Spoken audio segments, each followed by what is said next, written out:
The Four Magazine, Detroit, baby, we out here. You see what's going on, we activated, we ain't playing no games. Without further ado, man, let's get to it. Welcome to another episode of Interviews with the Foreign Magazine, where we go beyond the veil into the thoughts, ideas, and perspectives of each guest that we sit down with, man. And today, we got a special one, man. Somebody that's been putting in a lot of work for over 2 decades. Man. You know, you may know him from just being everywhere. You know what I mean? Working with a little bit of everybody, from Nisha Shay to GMO Stacks to Rob49. And the list goes on. Helliver, Bodie James. The list goes on, man. We got Cedric Louie in the building. What's going on, my brother? How you feeling? I'm feeling good today, man. How you doing? Man, I can't complain, man. I appreciate you for blessing, you know what I mean? Blessing us with your presence, man, and pulling up to do this interview. For sure. I appreciate y'all, man. I appreciate y'all, like, y'all contribution to the culture. Like, you know, y'all been highlighting people who been being productive and all that. So, you know, got to come show y'all some love. Nah, 100, man. And you ain't even the type of person that just be in front of the camera like that, man. So the fact that you know, did pull up, man, that's definitely a blessing, my brother. No, for sure. No, they been trying to get me from behind the scenes a little bit more. So I've been trying to be a little bit more boisterous and, you know, and just kind of like telling my story.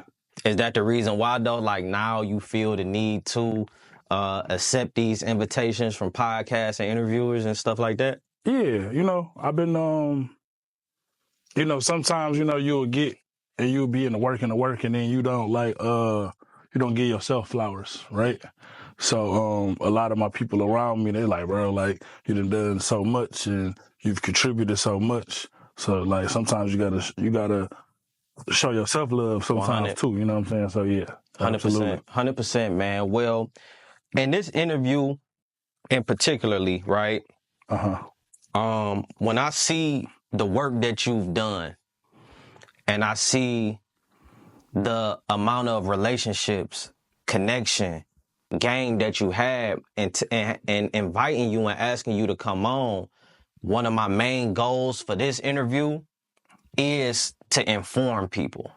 Okay. So I want to be able to kind of go through a little bit of a timeline. We don't have to like structure it that way, but go through a little bit of timeline and then get to the things that I think may aid and assist people that want to step inside the business aspect of the music game as opposed to just being an artist, if that's cool. No, that's cool. Yes, sir. So let us know, man, you know, those early beginnings, man. Let the people know where you come from, early music inspirations, and a little bit of what made you want to even get into the music business specifically. Well, I mean, I've always been a fan of music. I mean, they go back to being a child. You know, my grandfather, he was like heavy into jazz music. My real father, he was a DJ. So, you know what I'm saying, I got a lot of my love for music from him as well. I played in the band like in elementary school. I kind of transitioned to playing sports like when I got into middle school, high school, and all that stuff. But I still kind of had a love for the music. I did not know anybody who did it professionally though. Yeah. So I didn't know it was realistic. So, you know, I was doing my sports thing. I went to school called Tiffin University in Ohio. I went there on a football scholarship. I ended up tearing my ACL. So while I was chilling, you know, going through my recovery, I kind of just started getting off into like, you know, really looking into the music stuff. This when Fruity Loops first came out, so I started like messing around with that. I was making beats for my homeboy Corey and my homeboy Locke that played on the football team with me. So I would just, you know, we were just messing around. And then Corey ended up actually getting on 106 in Park on Freestyle Friday. So we used to go down, you know, go out to New York for that. So I kind of started like, all right, well, I want to start taking it serious. From there, you know, I was a junkie, you know, I'm reading the credits and all that stuff. So, I mean, I think the one thing that made me want to get into management, the management part was I kept seeing this company called Violator Management. Ah, yeah, Chris Lighty. Yeah, so I kept seeing that everywhere. I'm like, damn, like this artist credited, this artist. So I'm like, who is this? Literally everybody. Yeah. So, you know, whether it was LL Cool J, Missy Elliott, Busta Rhymes, 50 Cent, the franchise, Red Cafe and all them, Fat Joe, Big Pun, like, so, you know, when I started looking into who Chris Lighty was and who Mona Scott was, I was like, I want to do what they do. And then I kind of just, that's where the journey started. Where was the, like, okay, you see that and you say, I want to do what they do, but where does it begin? Like, what was the first step in trying to do what they did? First thing I wanted to do was, so I ended up dropping out of school. Okay. So I got hurt. I recovered. Long story short, I got into my football coach. And I just, you know, I decided to come home from school. So when I came home back to Detroit, I was like, all right, I'm going to figure it out. So, you know, I went to Specs Howard because I was like, if I'm going to meet people, I was like, if I work in radio or do stuff in radio, that'd be the easiest way to meet people. If I can, right? Because I'm assuming this is over 20 years ago. Yeah, this like 03. What you get into? No, this is like 02. This is like 02 going into 03. What you get into it with your football coach over? Man, so look, so when I tore my ACL, right? You know, Tiffin at that time, it's Division II now, but we were still NAIA transitioning to be Division II at the time. But I got a lot of friends that was playing Division I. So, you know, when they get hurt, that's all they doing. They working to get better to get back on the field. So my coach, for some reason, he always wanted me to go to practice and be at practice, like, instead of being in the rehab room. Yeah. And it didn't. I'm a logical person, and it didn't make no logical sense to me. So I did it a couple times, like, all right. And then after that, I just was like, fuck it. I just started being in the room with the trainer, in the training room with the trainer, lifting, getting, you know, trying to recover from my injury. So one day I seen him walking through the weight room because he had to walk through the weight room to go to the practice field. So he see me in there lifting and not going to practice. So he called me in his office afterwards. He was like, man, you know what? You being insubordinate. I'm suspending you indefinitely. Damn. Yeah. The crazy part. Definitely, though, because of that? Yeah, because I didn't do, but crazy part, he ended up getting fired after the season. And Coach Nate, who ended up taking over, he was the offensive coordinator. And I had a pretty good relationship with him because my freshman year when I redshirted, I was on scout team defense. So, you know, I was always over there working out with the first team, you know, working against the first team offense. So I had a good relationship with Coach Nate. So Coach Nate ended up, like, letting me back on the team and was like, you still got your scholarship. Oh, no. But it was like all this time had passed. Yeah. And I had just made up on my mind, like, I'm good. This not even what I want to do no more. I want to go do this. Yeah. So, okay. So you can get back to the other part where, okay, you dropped out of school. You said I'm good with the football, and then the first step musically that you decided to take. Yeah. So I went down to JLB because shout out my man DJ DDT. I knew him. I had go down there and kick it with him every now and again at the radio station. So I wanted to get an internship at the radio station, but they like, yo, you got to be in school to get an internship. So that's when I found out about Specs Howard. So I went and enrolled in Specs Howard, which was actually dope. It kind of actually worked, like what I wanted to do. Because I ended up getting like 3 internships. At Specs? Yeah. So I ended up, Gerald McBride, he does a lot of voiceover work. So his studio was located in Specs Howard. And I knew him because me and his daughter went to middle school together. And even with you saying that too, man, that stands out because when we see like what you do now and how great you are at what you do, the fact that you had to start off up under somebody, observing. I think a lot of times in this industry, in our minds or in people's minds, they feel like this is what I want to do. I may have read a couple books or whatever. Let me jump in the game, or I instantly want to get paid to do. But what you saying is, I started off as an intern. Yeah. I started off up under somebody, watching them move, seeing how they move, seeing how they go about, you know, handling business. How important is internship to you? It's important. It's actually, you know what? Now, now where I'm at now, right? I think I am a little bit, I'm trying to think of the correct word.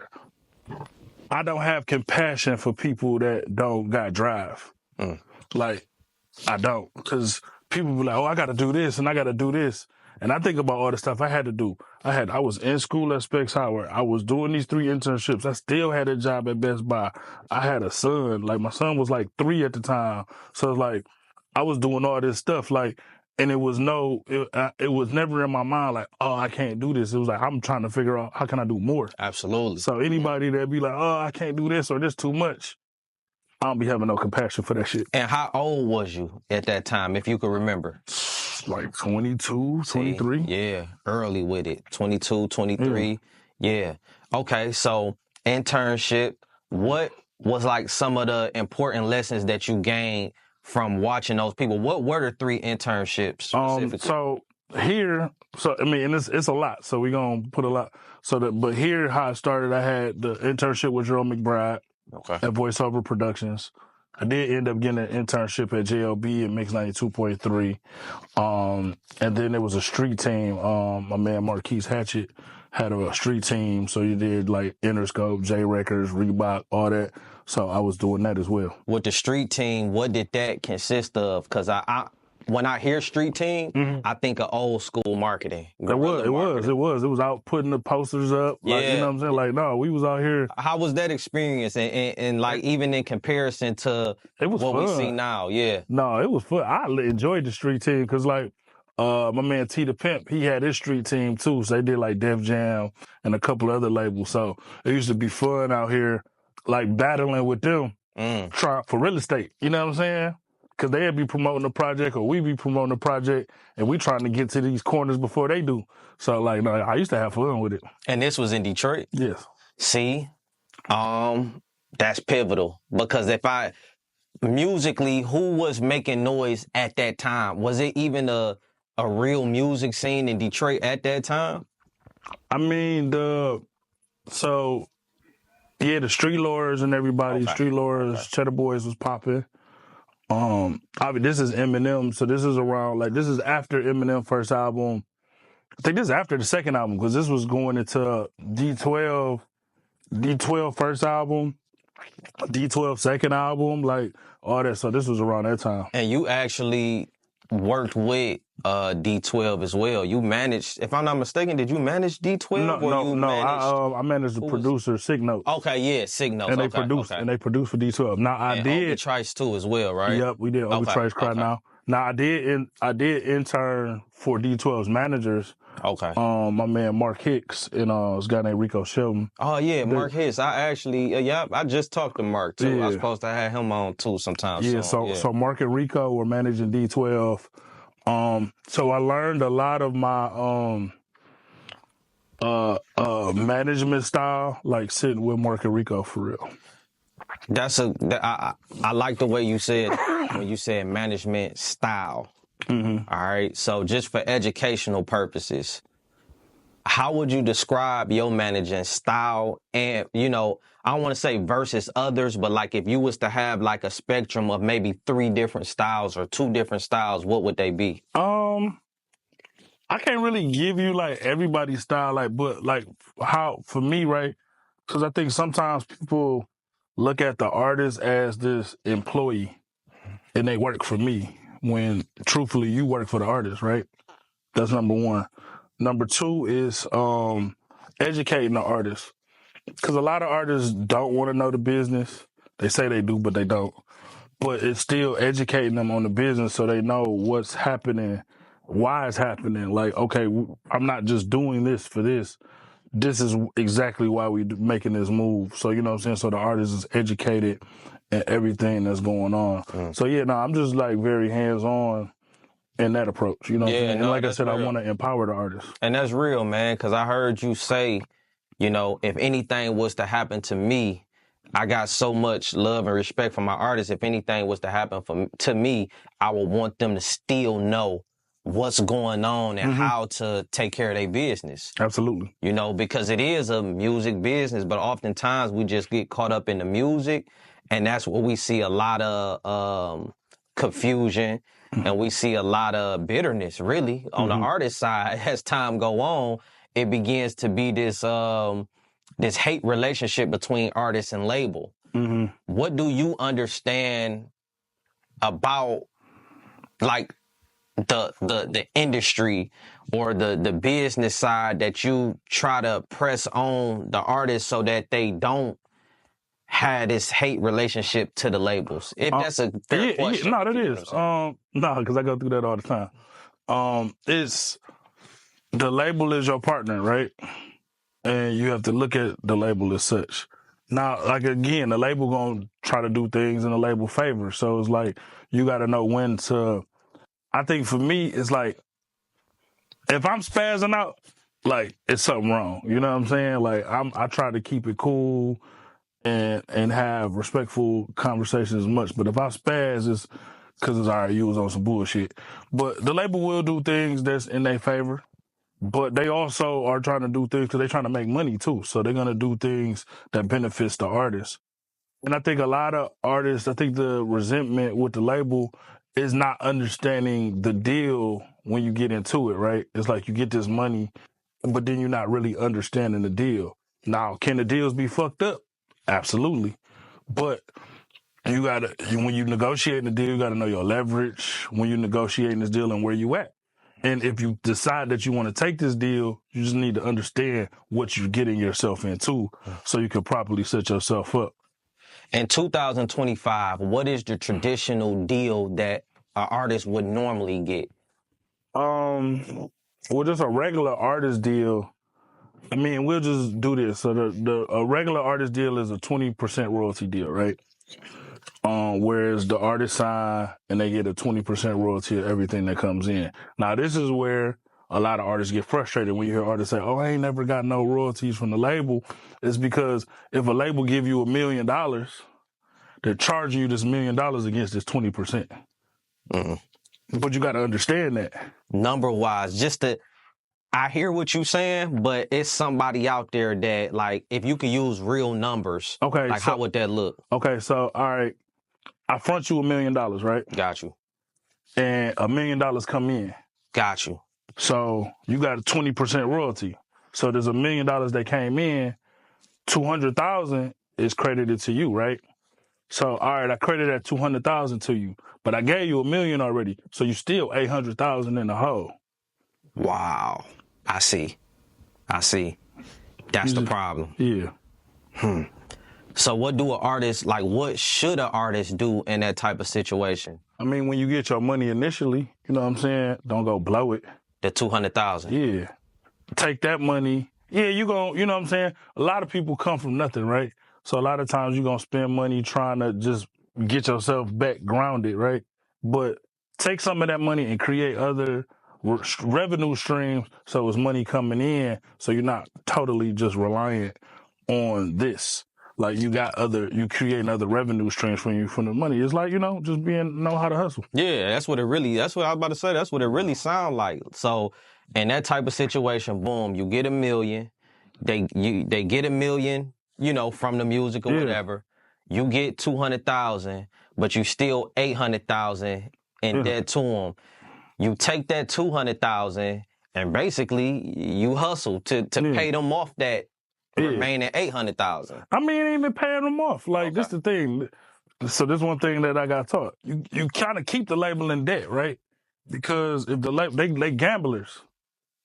So as long as they in debt, as long as they see money coming in, they're going to keep spending money. So, right, as long as they keep spending money, that keeps elevating your brand, and it builds your brand to be able to do all kind of, whether you want to go act, whether you want to open a restaurant, whether you want to, whatever you want to go do. Like your touring, when you going to make money on the road, the bigger your brand is, the more money you're making on the road. You create your merchandise lane, because if your brand is big and people interested in your brand, they're going to want to spend money on merchandise. 100%. So like I said, is using what they gave you to elevate your brand. So the label even if they ain't recouped fully, if they see his money coming in, they're going to keep spending. Yeah. So I know you work with a lot of people, and I don't want to ask this question to maybe offend, because I know everybody gonna want to be like, damn, I thought I was, right? Mm-hmm. But just being realistically, who has been maybe the smartest artist that you've worked with in terms of the total package and that really understands the concept that you just explained? To this point, Rob, Rob get it from the gate. You know what I'm saying? Like, when I first met Rob was still living in the projects when I first met him. So, like, he had got his advance, but like I said, he had took a lot of money, get his family together and all that stuff. But once we got things rolling, man, he been on it ever since. All he's done is create other businesses outside of music to keep himself, where he need to be. Has Rob been maybe like and I know you work with a lot of people, but he going on a crazy run right now. Yeah. Arguably one of the hottest artists doing it at this moment.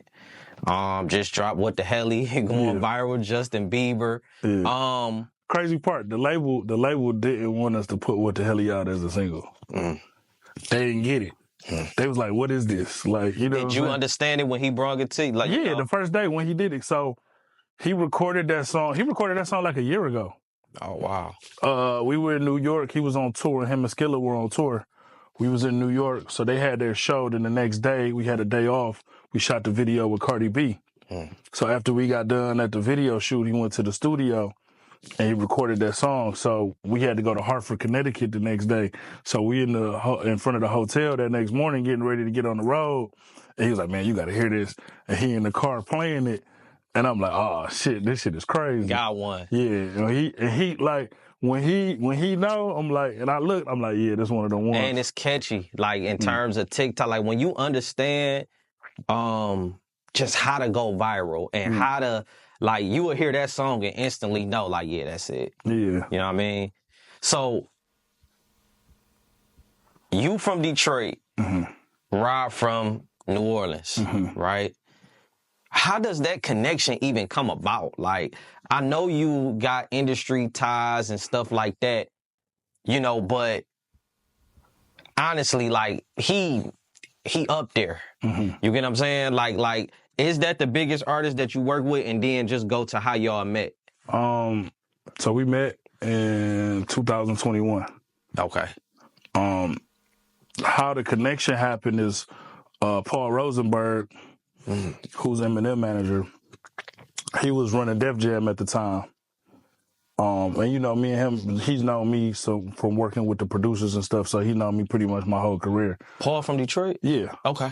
So, we were having a conversation about some stuff, and the production company that Rob signed to, C'est La Vie Rebel down in Miami. Yeah. Paul had signed Fredo Bangs and Cash Page to Def Jam. Who, Bang Gang Cash Page? No, no, it's a singer. Her name is Cash Page. She's from Dallas. Okay. And Fredo Bangs. Okay. So me and Paul were just having a conversation about some stuff, and he was like, man, I got somebody you should meet. He's like, I feel like y'all can help each other. So he introduced me to Stan, who one of the owners of C'est La Vie. We connected. Now, this is like 2019 when this happened. He connected us together. Stan flew me down to Miami. I was down there for like 3 days, kicked it with him. We chopped it up. It was like, yeah, we're going to figure out how to work with each other. The COVID happened, but we stayed in touch. Helliver was producing some stuff for, because, they got Spot 'em, Got 'em, Hot Boy. Yeah. They got a bunch of artists. A lot of artists, yeah. So Helliver will start producing for some of the artists. Stan, other partner, Jay, ended up finding GMO Stacks. So then they end up wanting to sign GMO Stacks. So we end up doing the deal with them for GMO Stacks. We went down to Miami. Helliver knocked out Stacks project probably like a month and a half. We put it together, put it out. So after we put it out, they set me down. They was like, well, we got a couple other artists that we working with that we need some help with. And Rob was one of the artists that they showed me. And they was like, what you think? I like it. So then I ended up going to New Orleans and meeting them. And then we just hit it off right away. Since, man. Yeah. And he been going crazy, man, ever since. Like, are you on the road with him? Like, off and on, like, okay. Because I work on the management team with me and his mother. Okay. Yeah, and then his homeboy Law too. Okay. So we all kind of rotate, like, you know what I'm saying? How important is, like, the team? And then for, like, an upcoming artist, if you were an upcoming artist, knowing what you know now, how would you structure a team? Like what are all the components that you would feel would be necessary to be successful? I mean, the team is important, right? Like, I don't even want to work with nobody if it's not a team structure built around it. Because for me, it's like, I know what I'm good at, right? So I want to be able to focus on what I'm good at. And then, you know, you got other people that are good at other things. So when we all kind of work as a unit, you know what I'm saying, we able to get more done. You just need to have somebody around you that, one, you know, got your best interests at heart. Like, even if you look at Bodie, like, now Bodie has Double D. You know what I'm saying? That, you know, Double D been around as a sister. She been around forever, you know what I'm saying? So now she's stepping in more into a managerial role with him, which I love because, one, she know him inside and out, you know what I'm saying? And then it's a thing of, all right, she can deal with a lot of stuff on the day-to-day stuff, and then me and her can communicate on things that need to get done or whatever she need help with or something she might not know, you know what I'm saying? And I can point her in the right direction. Instead of that load just all being on you, especially when you already dealing with so many, you know, different artists and different people. Yeah, I like that. And like Nisha had, you know, we got different people. Like we got my man Christian, that helps with a lot of stuff. So we got different people that help her. You got Urban Outrage that's helping her with a lot of the content stuff. Hell of is a little bit more. Me and him deal directly with each other a lot, just me and him. Because it's like, in his producer capacity, it's like less maintenance, so to speak. Yeah. But as he's growing as an executive, you know what I'm saying, there's other people, like with the B Camp stuff. Yeah. Like we got a big homie that he handles a lot of dealing with the B Camp stuff, like, and then I just assist whatever big homie needs assistance with. I assist him on that. Gotcha. But we all moving as a unit, and we all kind of like in our own corners, like, but it's all centered around like what Hell of a doing. Got you. So speaking of on the production side, you also manage Energy Beats, right? Yes, I work with I co-manage him with his father. Okay, fire. Yeah. Man, Energy Beats, man, he created a whole wave. He did. And you know what's crazy? Because he's so young, man. Like Energy birthday was the other day. Like, he just turned 24. So, like, I remember talking to him last year, like, bro, like, you 23. And you literally, like, created a sound that the whole world emulated. Like, I'm like, that got to be a crazy feeling. He like, yeah. Do he feel like he get... Oh, I'm sorry, go ahead. And, you know, and he really just digesting it like, damn, like, I did, you know what I'm saying? And he really, like, I'd probably say last 6 months, he just been in the dungeon, like, trying to come up with the next thing he gonna do. Yeah, because I was about to say, too, that could be difficult as a producer when you... And I think this same thing with Rio. You know, y'all create a wave, it go crazy, Rio go to prison, everybody is using his flow, his style.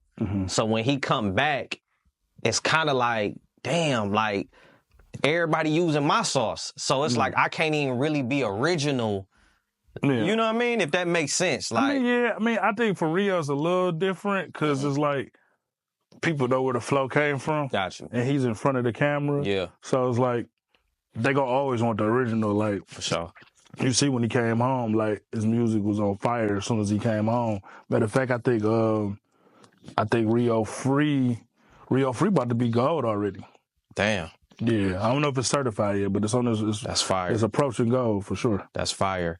Talk a little bit about, I heard you talk about like the R&B scene of Detroit. And I kind of want to use this time right now to strictly talk about what we see going on in Detroit, because to me, although we lit, although it's a lot of motion, we got a lot of, you know, mainstream artists now, it still kind of feel like we a little stuck in some capacity, and I can't even really put my finger on what it is. We ain't made no hit record yet, bro.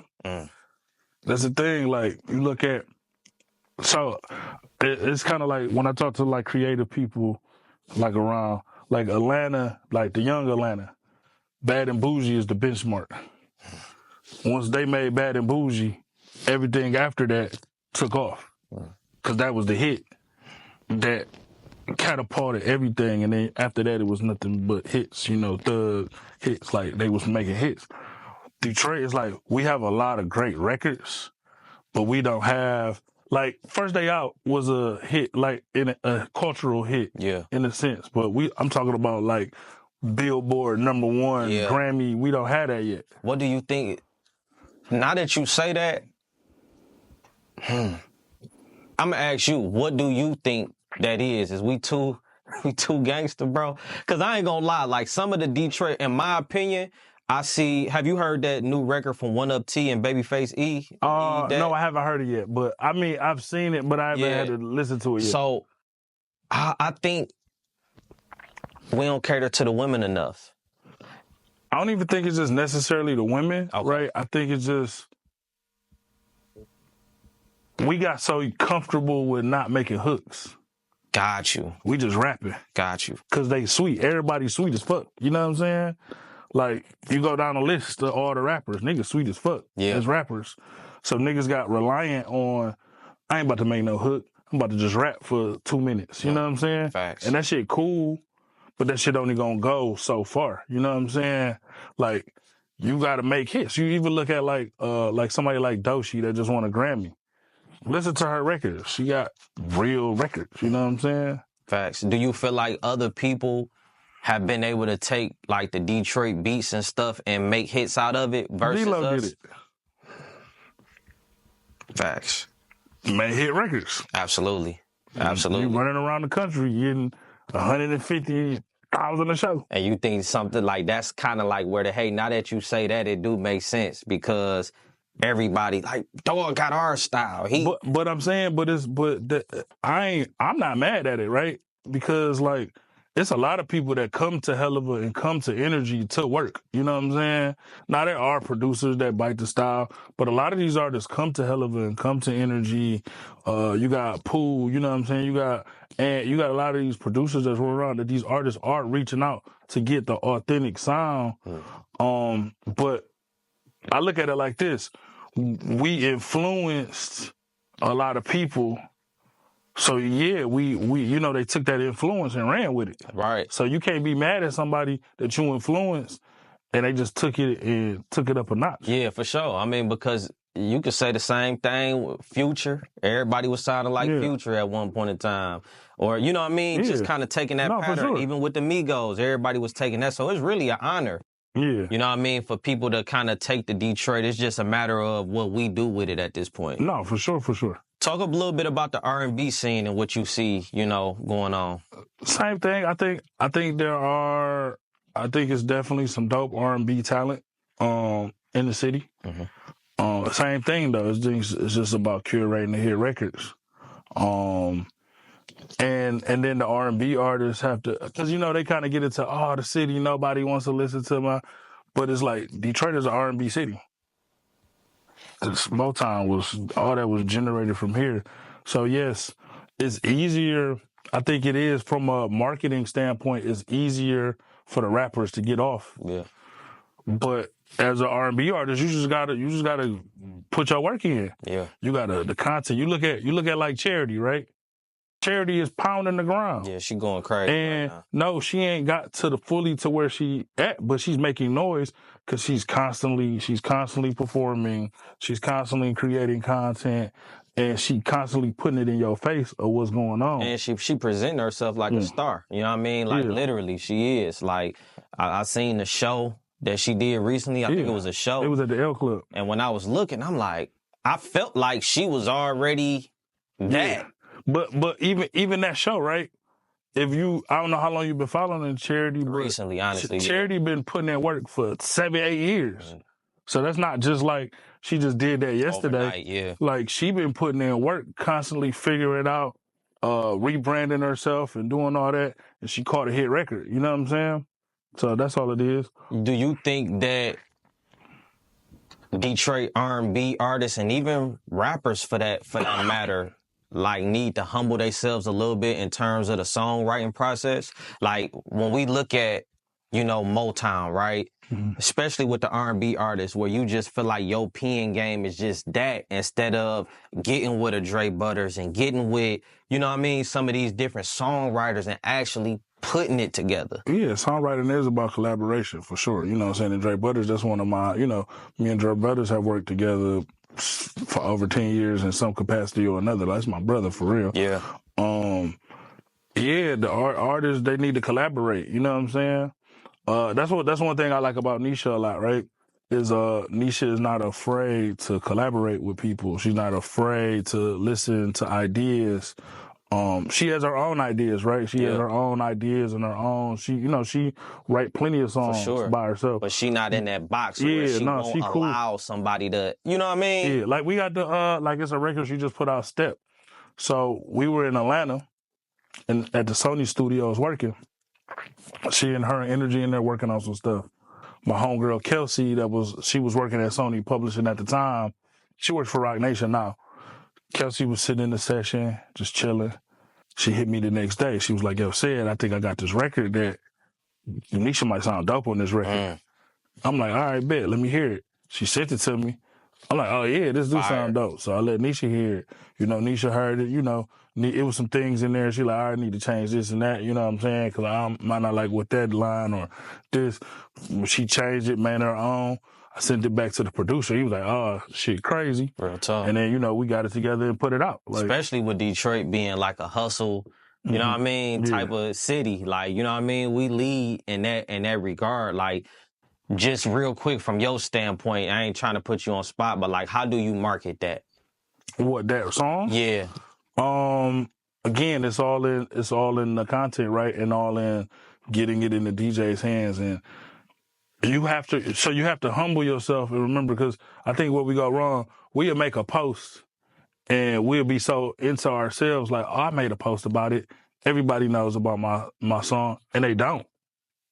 Like, I got to post about this song 100 times and keep doing it 100 times till I keep pushing that message to people, keep seeing it. So that you know, that's how you market it. And then once it catch steam and once it catch fire, it's all the other things you add on top of it. But it's very simple in the beginning. Man, that's a hell of a point, because we deal with that a lot on the media side. Detroit has reached like a renaissance with media, even though we've had our, you know, legendary media platforms from Nuke at Night to Pirelli and 7 Mile to Belle, and you know what I mean? The list goes, Turbulence. Like, we had that, but like from a blog space, you know, you got Detroit Rap News, Detroit Discussion, Detroit's Got Talent, Talk to 'em ENT, just all of the platforms, man. Shout out to everybody. We kind of received that, where I think artists kind of think that we probably like on social media all day, every day, just looking to find everybody to post, and we may miss certain things. But to your point, having the humility to hop in the DM and be like, hey, bro, can you put this up? Or even like, hey, bro, I got $15. It don't even matter. Like, include the blogs into your budget when you making your rounds and you doing, you know what I mean, what you doing, because it could definitely help. In terms of the DJs, do you feel like it's a loss of, I guess, respect for the DJs, not from your standpoint, but from the standpoint of the artists, keeping that in mind as they release new music? I think some people, yeah. Some people, yeah, because we got to this streaming era, right? So it's more about YouTube and, you know, what it's doing on the streaming platforms. So you're not necessarily thinking about the DJ. But the DJ still connected to the people. True. You know what I'm saying? So the DJ is gonna keep pushing it. Now it is different in regards to when I first started, right? The DJs were breaking the music, because that's where the people would discover the music, is from when the DJs would play it. Yeah. Where it's different now. They're not necessarily discovering the music from the DJ, but there are still a segment of people who aren't online all day. Yeah. And you know what's crazy? I learned this from one of my best friend that I grew up with. And this was a while ago, but she opened my eyes to it. So I remember when Kendrick Lamar was blowing up, right? So, you know, Section 80 was out. He was popping. So, you know, me being me, I been knew who Kendrick was even before Section 80 when Overly Dedicated and all that was out, right? So she talking to me and Swimming Pools that came out. Now, Swimming Pools was just getting played on the radio now. And we having a conversation on the phone and she was like, yeah. She's like, you heard about this new artist? I say, who? She's like, his name Kendrick Lamar. I say, he ain't new.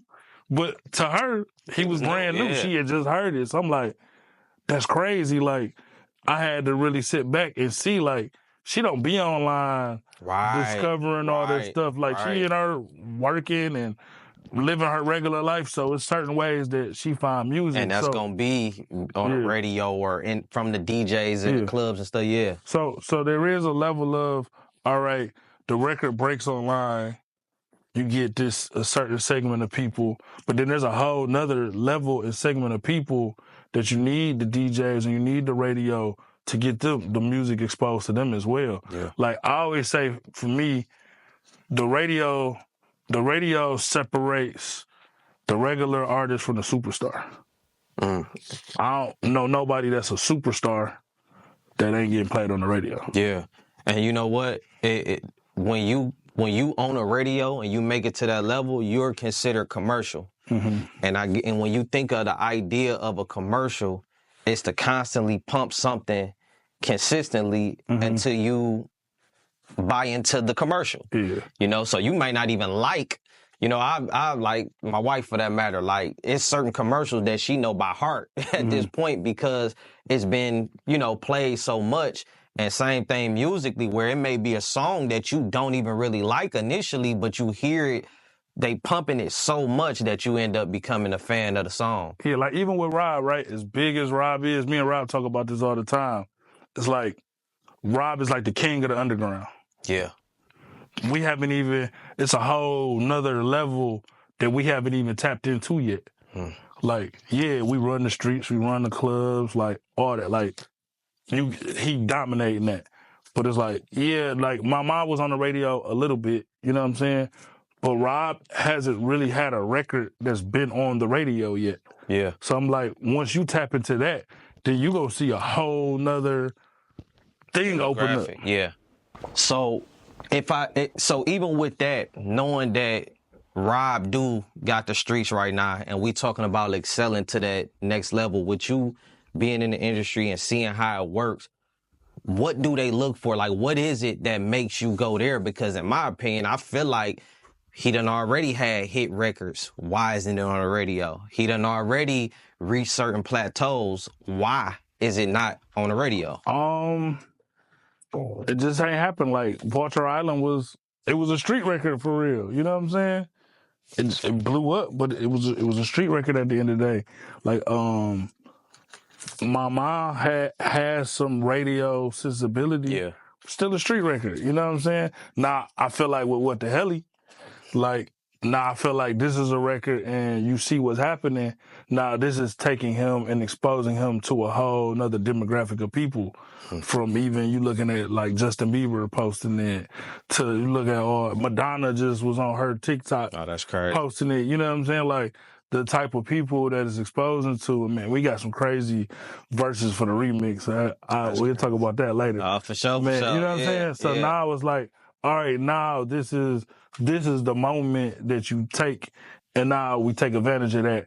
Now we open it up, and then his album, man, I can't wait for y'all to hear the new album because he has a lot of records on there that I feel like can take him to that cross him over that boundary. You know what I'm saying? 100%. Yeah, because everybody used to the turn, but like Rob is real. He thinks a lot for real. I can tell, man. Even when he did the one record where he was like actually rapping, I forget it was a video that he dropped.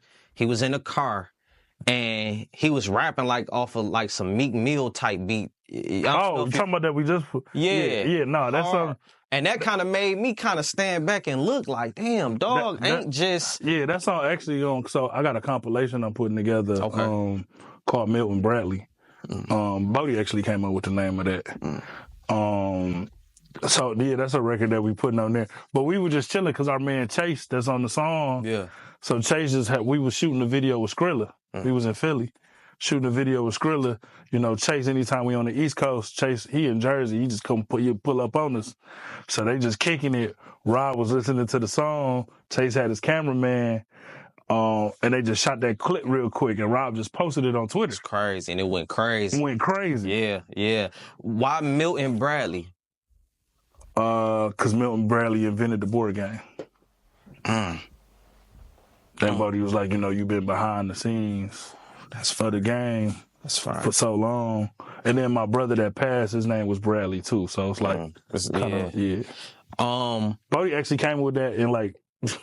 But that's Bo though. He witty as hell when it come to that. He came up with that name, bro. And like, I don't even think it was 5 minutes. I called him because I'm like, bro, I'm trying to come up with this name for this project.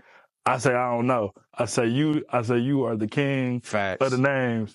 So I need you to come up with this name for me. Slick talking off the hip with it, like, you know what I mean? He the truth when it come to that. Even in his music though, like, you could pick up on so much lingo and just different ways to say something, you know what I mean, with Bo. So, you know. I'm actually trying to get Buddy on that song. Oh, that'd be fire. Bodie my brother, right? Like, and we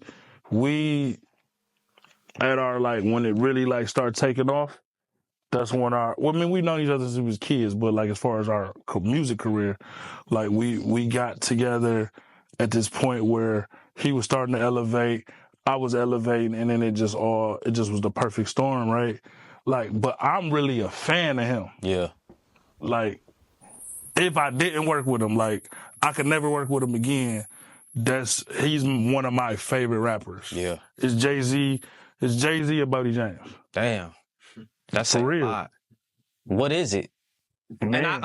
And for me, I understand, you know, to some degree, but just from your perspective and even for Jay to be your favorite artist, I can already tell and that. Bodie one of Jay's favorite artists.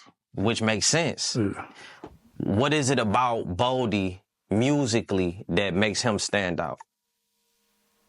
Man, his pen just crazy, bro. Like, it's the way he see the world, and the way he take in the world, and the way he able to tell you how he see the world. And it's like he'll say things that it may seem super simple, but it's like, damn, how did he even think of that? Like, man, he say some crazy shit, bro. Like, and it's also, I mean, this is on some just music shit. Like, it's the way the pockets he in on the beat, right? So it's like the way he able to find these holes in the beats and fit himself in there. It's just next level, bro. Real talk. Yeah. In terms of A&R, because you do A&R work too as well, right? What does A&R stand for? What is an A&R? What does the job entail? Artist and repertoire. And basically you are the artist liaison with the label, right? As far as putting the project together. Like, you know, whether it's getting them the beats and whether it's putting them with songwriters, setting up the sessions, making sure that the song gets cleared and like everything from start to finish in the studio to get the song ready to get to market. Got you. One thing I did want to ask too, MC Search. That's my guy. That's the legend, man. How did y'all link and like what's y'all relationship? So we met, I originally met Search when he was on the morning show in JLB when I was interning there. After that, I left and I was on work interning at Radio 1. But when I started managing the producer Sig Notes, you know, Rashad Morgan was working with them, and he did to tell them what they want to hear and all that. So Search came to us and was trying to help us get a deal for Ray. It didn't work out. Ray ended up doing the deal with T.I. But after that, Search just came on and just started helping the guys do a lot of stuff. That's dope. We was doing like he was helping us like license the beats. Like the linebacker, this guy named Jonathan Vilma was a linebacker in the NFL. He had his website. Man, Jonathan Vilma was just paying us to make beats for his website every month. So just different stuff like that, or just different licensing opportunities, and then from there, me and Search relationship grew. Oh. He came over to Radio 1. We started doing, him and AP started doing the radio together. We started doing that. When he started doing the Nouveau stuff, he brought me in the fold with the Nouveau stuff. So yeah, I was working with this rap group from here, my homeboy. So I was doing the street team stuff. So one of my homeboys that did the street team stuff, me and him had kind of reconnected. We had knew each other when we was kids, so we kind of reconnected through the street team stuff. He had a group. They had a manager in New York. So we used to go out to New York, and then that's how we ended up meeting Lenny. Yeah. So Lenny was helping their manager, like, shop them around and stuff for different deals. Cause it's like, so this 04, so this is like right after Rockefeller, like Jay put the Black album out. They sold Rockefeller and all that, and everybody kind of was going their own separate ways. The group ended up breaking up. But Lenny, I don't even know, like, how he saw it. He just like, yo, he's like, I see you really want to do this shit. And he was like, yo, hit me up. So I used to just start going to when he went to Def Jam, I just started going to New York and just sitting in his office. And just getting the game and And that's really how I met a lot of people. So, you know, it's like I was sitting here in Detroit with Mark and Rico. That's how, you know, I learned a lot of the management stuff. Yeah. Then I went to start going to New York with Lenny. Lenny used to just take me around. Now, like I said, I'm 22, 23 at this point.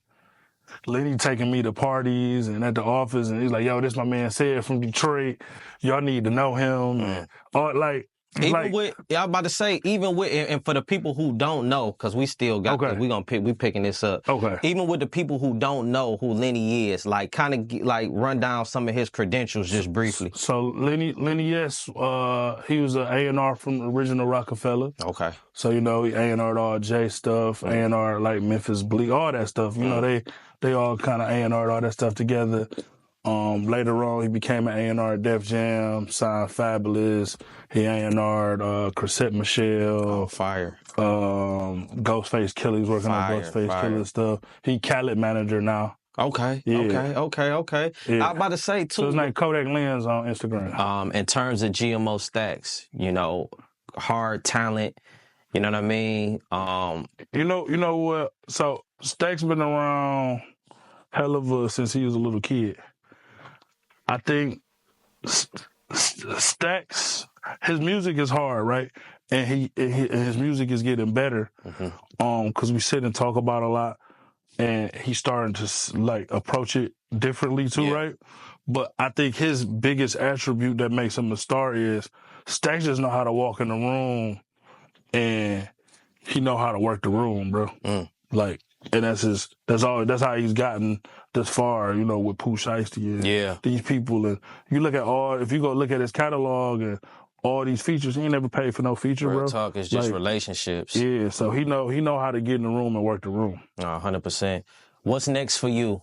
What's next for Hands Up Management in total? I mean, the next, I guess, would be like label at some point, and maybe not necessarily just me. Like, you know what I'm saying? I know, you know, Helluva got things going on. Rob, actually, we have a joint venture. Rob has an artist named Moschino that we're working with. So that's a joint venture between Rob Company and this company called Slang. Helluva's actually signed to Slang too. For his project that he's putting out, but you know, Helluva's developing Claire, and that's like the first time he's like signed the artist. You know what I'm saying? Yeah. Oh, he signed Clear. Yeah. That's fire. Yeah, That's him and Pistol Atkins. Okay. Yeah, so, shout out to Clear, man. She doing her thing. Yeah, so I think that's the next thing is like working on that side of it. My bad. No, you good. Yeah, working on that side of it. As opposed to just straight management. Yeah, no doubt. In terms of, if you was to give a message to Detroit music scene, just in general, what would that be? Man, keep your foot on the gas. Keep your foot on the gas. Don't be afraid to try new things. Like I said, collaborate. you have these talented songwriters and producers around here. Listen to them. And let's just take it as far as we can take it, because as you can see, like you said, the world is open to our sound. Our sound is constantly elevating. So, just push it to the limit. 100%, man. Well, definitely, appreciate you, taking time out. I feel like even me personally, I learned a lot in this conversation, and I hope that other people, gain from the conversation. If you could tell the people where to follow you at on social media platforms. Okay, yeah, you can follow me at Hands Up Management. There's Hands Up, Hands with a Z, MGMT on Instagram. And you can follow me at Cedric Louie on Twitter, X, or whatever it's called. Sir. Yes, I'll be on there. I've been back on there a little bit more now. But yeah, like, I'm on there. You know what? That'd be fire too. Like, if you can, like, on X or whatever, kind of just drop little, like, knowledge quotes of the game. I'm sure, and even with this conversation, like, you strike me as a person that if somebody come up and asks you certain questions, that you give a game away. Unfortunately, everybody may not be able to have, like, just direct access to you in that type of way. So just to kind of drop, like, just little pieces where, people can kind of, because I feel like that's one thing that we lack in Detroit is just the actual knowledge of the game. I feel like we super talented. I feel like, we got the production. Our production is taking over. I just seen For Show Mag just drop like a bracket of different producers, and as I was looking, I was mad they put Ant and Helluva against. Yeah, that was kind of, you know what I mean? Yeah, that was kind of, but. Yeah, and then there's people on there too, like Primo Beats that wasn't on there, Danny G Beats. Yeah. We got that. We got the artists, but just continuing to gain the knowledge is what we really need, man. So no, you know what's dope, right? You know what I love, like with Helluva, right? What Helluva do, like, people will be hitting Helluva about different stuff. He'll put me right in the group text. He like, ass it. Fire. So I love that. Like, he always do that. As a matter of fact, me, him, and RJ was just talking about some stuff the other day. That's hard. That's hard, man. Well, definitely appreciate you, bro. Yes, sir. Sid, man, Hands Up Management, The Forum Magazine, Pulse of the Culture. Let's get it.